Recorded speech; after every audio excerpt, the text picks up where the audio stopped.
tanghali mga idol, ano. So spark plug reading tayo. Okay, so isang buwan kasi talaga lilinis ako ng spark plug. So tingnan natin kung ano yung sunog niya. Ito yung Rouser 135 ko mga idol. Lagi natin dala-dala to. Okay, so check natin yung spark plug. Kung ano yung sunog niya, kung kumusta ba ang sunog nito. Okay, nakalin natin. Yun, oh. Ayun, so maganda yung sunog niya mga idol. Ayan, dapat ganito sunog ng spark plug nyo. Okay, kasi pag itim, pangit ang sunog pag itim ang spark plug, kasi nga ano siya tawag dito, overfeed yan siya. So dapat magmamatch yung hangin sa gas. Okay, so ito dapat magandang sunog ng spark plug.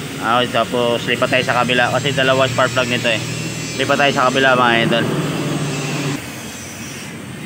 Yan, lipat tayo sa kabila. Gawin natin to kung dapat mga idol, ang sunog ng spark plug nyo ay kalawang, para may kalawang, parang kinakalawang siya.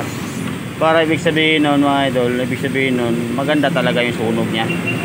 Okay, so dapat ganito lagi ang sunog ng spark plug nya.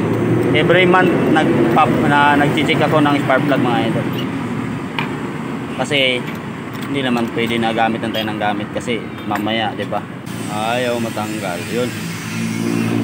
So yun, di ba, ang ganda ng sunog mga idol, oh. Ayan, oh.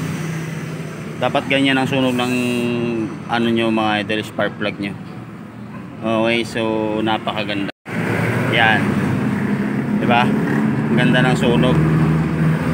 Ayan, ayos. So dapat ganito ang reading ng spark plug nyo palagi, para hindi kayo mahirapan. Minsan kasi pagkapangit ng sunog, lumalakas sa gas. Ayan, lumalakas sa gas, tapos minsan nagpapalya-palya kasi iba-iba ang sunog niya. Okay, so lagay natin ulit yan.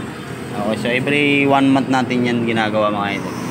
Okay, so yun lang. Dapat maganda yung tono ng karburador, kasi pag hindi maganda ang tono ng karburador, patay na.